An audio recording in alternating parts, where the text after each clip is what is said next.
پاکستان میں صحافت اور بالخصوص اکنامک جرنلزم کے حوالے سے ہم بات کریں تو انتہائی قداور شخصیت جناب ارشد عزیز زبیری صاحب اب ہم میں نہیں رہے۔ ایک عہد تمام ہوا۔ ارشد زبیری صاحب کیا تھے، ان کی شخصیت کیا تھی اور ان کی شخصیت کے کتنے پہلو تھے، ایک نظر ذرا اس کے اوپر ڈالتے ہیں۔ بزنس ریکارڈر گروپ کے ڈپٹی چیف ایگزیکٹو، معروف صحافی اور اکنامک جرنلزم کے پائنیئر ارشد عزیز زبیری 72 سال کی عمر میں کراچی میں انتقال کر گئے۔ ارشد زبیری طویل عرصے سے علیل تھے۔ ان کی تدفین ڈیفنس فیزٹ قبرستان میں ہوئی۔ نماز جنازہ میں ممتاز سیاسی اور سماجی شخصیات اور عمائدین شہر نے بڑی تعداد میں شرکت کی۔ ارشد زبیری نے 1973 میں امریکہ سے میکینیکل انجینئرنگ میں BS کی ڈگری حاصل کی اور 1974 میں ٹیکنیکل ڈائریکٹر کی حیثیت سے ایپیکس پرنٹری میں شمولیت اختیار کی۔ ارشد زبیری کو زرعی اور مالیاتی پالیسی انسٹرومنٹس اور مجموعی معیشت پر کمال مہارت تھی۔ ان کے اداریوں نے کنٹرولڈ معیشت کو ڈی ریگولیٹ کرنے اور آزاد بنانے میں کامیابیاں حاصل کیں اور بینکنگ اور کارپوریٹ ریگولیٹرز کو اپنی نگرانی کو بہتر بنانے میں مدد دی۔ معیشت کو دستاویزی شکل دینے اور ٹیکس کے دائرہ کار کو وسیع کرنے میں ان کا کردار قابل قدر رہا۔ ارشد زبیری نے متعدد بار آل پاکستان نیوز پیپر سوسائٹی کے سیکرٹری جنرل کی حیثیت سے خدمات انجام دیں۔ ان کے دور میں APNS اخبارات کے اشتہارات کے لیے ایک مؤثر کلیئرنگ ہاؤس بن گیا۔ وہ پاکستان براڈ کاسٹرز ایسوسی ایشن کے بانی رکن اور پہلے سیکرٹری جنرل بھی تھے۔ 2010 سے 2013 تک FBR کے ٹیکس ریفارم کوارڈینیشن کمیٹی کے رکن کی حیثیت سے بھی ان کی خدمات برسوں یاد رکھی جائیں گی۔ اور جہاں تک میں اپنی بات کروں پرسنلی تو میری ان سے واقفیت، ان سے شناسائی 2 دہائیوں کا سفر ہے، یہ 20 سال کا یہ سفر ہے اور انہوں نے فائنینشیل جرنلزم کی راہ میں مجھے انگلی پکڑ کر چلنا سکھایا ہے۔ انتہائی شفیق استاد، اور یہ دنیا مانتی ہے پاکستان میں فائنینشیل جرنلزم کے حوالے سے جو ایک انفارمیشن کا سمندر، دریا، بحر جسے آپ کہتے ہیں کہ ارشد زبیری صاحب تھے، تو بہت سارے لوگوں نے ان کے انتقال کے بعد بہت سارے لوگوں نے مجھ سے تعزیت کی، مجھے اپنے ویڈیو پیغام بھی بھیجے اور ہم نے جانا کہ ہم انہی پیغامات کو آپ تک بھی لے کر آتے ہیں اور ان کی جو ایک اٹیچمنٹ تھی ہمارے یہاں پالیسی میکرز کے ساتھ، چاہے وہ اسٹیٹ بینک کے حوالے سے ہوں یا وہ فائنانس منسٹری کے حوالے سے ہوں یا وہ بینکرز ہوں، معیشت کے حوالے سے بہت زیادہ فوکس تھا ان کا، اور وہ ہمیشہ یہ کہتے تھے کہ پاکستان کا مسئلہ غربت نہیں ہے، پاکستان کا مسئلہ صرف اور صرف انڈاکیومنٹڈ اکانومی ہے، جو ہماری غیر دستاویزی معیشت ہے اس کو ختم کرنا ہوگا، پاکستان کو ڈاکیومنٹ کرنا ہوگا اپنے آپ کو۔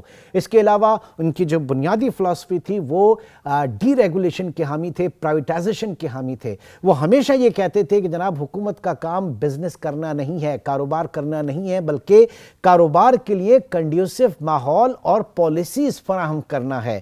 تو اس سوچ کے ساتھ ارشد زبیری ان کے جو آرٹیکل، ان کے جو پیسز ہوا کرتے تھے، ان کے ایڈیٹوریلز جو ہوا کرتے تھے، میں نے ہمیشہ دیکھا چاہے وہ کیو بلاک ہو اسلام آباد میں، فائنانس منسٹری ہو یا سینٹرل بینک ہو یا اسٹاک ایکسچینج ہو یا آپ کے میوچل فنڈ ایسوسی ایشن کے لوگ، ہر جگہ جہاں کہیں پہ بھی اگر آپ بات کریں بزنس ریکارڈر کی اور پاکستان میں ارشد زبیری مرحوم کی کنٹریبیوشن کی، تو اس میں دو کلام ہی نہیں۔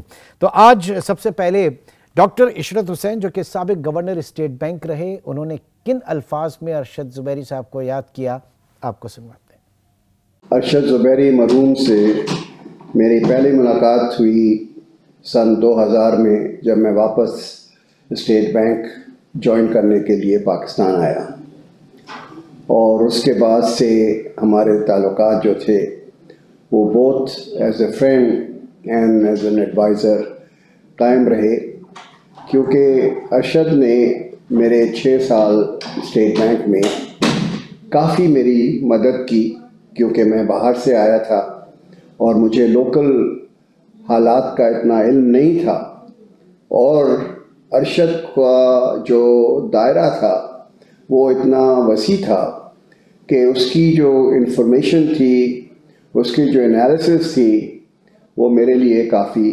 مفید ہوتی تھی، کہ اس کا اپنا کوئی پرسنل اینگل نہیں ہوتا تھا۔ مجھے صرف ایسے لوگوں سے فائدہ ہونا چاہیے یا ملک کو ہونا چاہیے جن کا کوئی پرسنل ایجنڈا نہ ہو، بلکہ وہ انسٹیٹیوشن کے لیے یا ملک کے لیے کچھ کام کر سکیں۔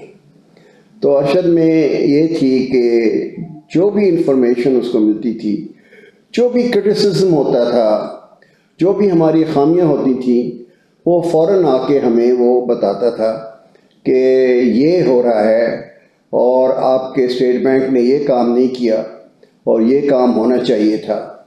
تو وہ ایک فیڈ بیک جو تھا، کیونکہ وہ مارکیٹ میں اتنا ایکٹیو رہتا تھا اور وہ مارکیٹ کی جو انفارمیشن تھی، جو ان کی خبریں تھیں، وہ ہمیں آ کے پہنچاتا تھا۔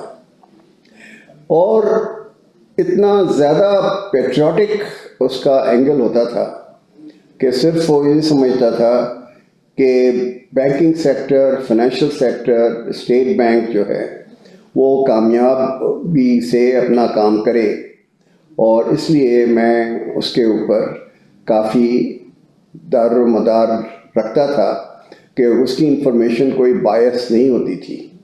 اس طرح کے investigative journalist, in depth, in knowledge کرنے والے اس وقت ہمارے پاس بہت کم لوگ ہیں۔ تو یہ پاکستان کی اکنامک جرنلسٹ کمیونٹی کے لیے ایک بہت بڑا لاس ہے، اور یہ لاس جو ہے یہ ریپلیسبل نہیں ہے۔ میں اس کے لیے دعا کرتا ہوں کہ اللہ تعالیٰ اسے جنت میں جگہ دے اور اس کی مغفرت کرے۔ ڈاکٹر عشرت حسین کو آپ نے سنا، سابق گورنر اسٹیٹ بینک۔ 2005 میں جب اسٹاک مارکیٹ کریش ہوئی تھی، جو ایک کرائسس آیا تھا، تو اس وقت جو فائنڈنگز تھیں کہ بینکس کے جو اوور ایکسپوجر تھے کیپٹل مارکیٹس کے اندر، وہ چیز پوائنٹ آؤٹ ارشد زبیری صاحب نے ہی کی تھی، اور اس کے بعد ظاہر ہے کہ ایک بڑی ہلچل مچ گئی تھی پورے سسٹم کے اندر، اور اس کے بعد کیپٹل مارکیٹس نے، اسٹاک مارکیٹ جو ریگولیٹرز، ایپیکس ریگولیٹر اور فرنٹ لائن ریگولیٹر، دونوں نے اپنے جو میکینزم ہے اس کو بہت زیادہ بہتر بنایا۔ تو یہ کنٹریبیوشن وہاں پہ تھا۔ پھر اس کے بعد 2008 کے بعد جب فائننس منسٹر شوکت ترین صاحب کا دور تھا اور پیپلز پارٹی کے دور میں وہ وزیر خزانہ تھے، تو میں نے ملاقات اور ان کے انٹریکشن جو ہیں وہ ارشد زبیری صاحب سے اکانومی کے اوپر، چاہے وہ مانیٹری سائٹ کے ہوں یا فسکل سائٹ کے ہوں، ان کے اوپر میں نے تبادلہ خیال دیکھا، اور ان کی پالیسیز کو، ان کے مشوروں کو شوکت ترین صاحب جو ہے وہ بہت ریگارڈ کیا کرتے تھے۔ کیا کہتے ہیں شوکت ترین صاحب، ذرا سنتے ہیں۔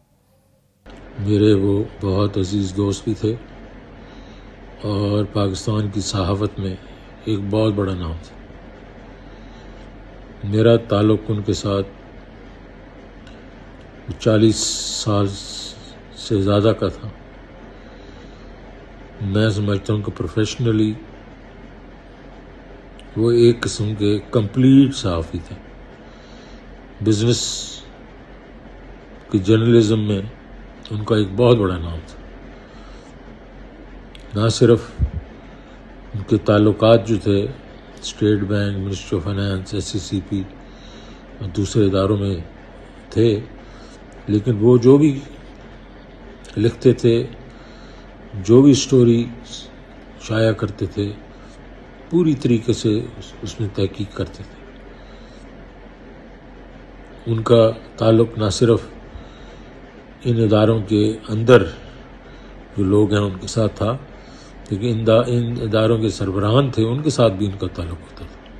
کہ میں جب سٹی بینک میں تھا، یا پھر حبیب بینک میں تھا، یا یونین بینک میں تھا، یا حکومت میں وزیر خزانہ تھا، تو میں ان سے بڑے مشورے لیا کرتا، کیونکہ ان کا انالیسس بہت گہرا ہوتا تھا۔ ارشد زبیری صاحب کو سربراہان جو ملک ہیں جو ساتھ بھی لے کے جایا کرتے تھے ڈفرینٹ ٹرپس پہ، اور ہم بھی سٹی بینک نے بھی ایک پروگرام شروع کیا تھا جس میں جرنلزم کو ہم سپورٹ کرتے تھے، تو ہم بھی جایا کرتے تھے ایشیا میں ڈفرینٹ ملکوں کو، کہ جب ریپرزنٹیشن ہوتی تھی سٹی بینک کی، تو ہم وہاں ایشیا سیریز تھی، اس میں ارشد زبیری ایک ضروری حصہ ہوتے تھے. پرسنلی میں ارشد زبیری کو ایک بہت نفیس آدمی سمجھتا ہوں، اور وہ دوستوں کے دوست بھی تھے، لیکن دوستی کی وجہ سے پروفیشنل ایتھکس کو نہیں سیکریفائز کرتے. مجھے یاد ہے ایک دفعہ میں نے میرٹ پہ کوئی پروموشن کی تھی حبیب مائن میں، تو مجھے کافی اس میں مشکلات پیش آئیں، اور ارشد زبیری میرے ساتھ کھڑے رہے. تو میرے لیے یہ بہت بڑا لاس ہے، اور میرے خیال میں پاکستان کی بزنس جرنلزم کے لیے یہ بہت بڑا لاس ہے. اللہ تعالیٰ ان کو جنت فردوس میں جگہ دے، اور ان کے لواحقین کو صبر کاملہ دے. اور اب جانیں گے کہ سید سلیم رضا جو کہ سابق governor state bank of Pakistan تھے، انہوں نے کن الفاظ میں ارشد زبیری صاحب کو یاد کیا ہے. Mr. Arshad Zuberi was a consummate journalist who, with a strong editorial role in the country's largest newspaper group with interests in print and in electronic media. In his passing, his absence will be keenly felt, not within within his institution, but also with a wide variety of friends, associates, and occasional contacts.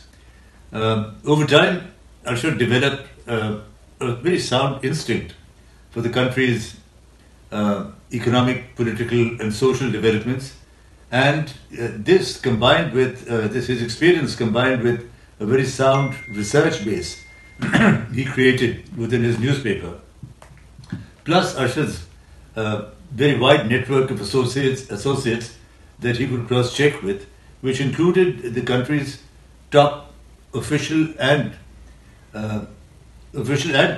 private sector people in the economic and financial sector, meant that what he produced was thoroughly evaluated, checked, and that people had confidence talking to him, because what appeared in print, what appeared in his newspapers, was always, even if critical, it was always analytical, balanced, and contained recommendations, which is something that we don't see so much of, which were really contributed to the national interest. And clearly, whatever he said was arm's length and in the national interest. Now, as an employer, he was a very good coach. He would counsel, advise, and give constructive criticism as necessary, which nurtured both the enthusiasm and the interest of the people working for him. Now, with his passing, it's not going to only be his institution, but his friends as well, who will miss him intensely. ایک طویل فہرست ہے، اس وقت طویل فہرست ہے. میں چاہوں گا کہ اور بھی لوگ جو ہیں وہ شامل ہوں، ان کے چاہنے والے، ان کے دوست، ان کے مداح.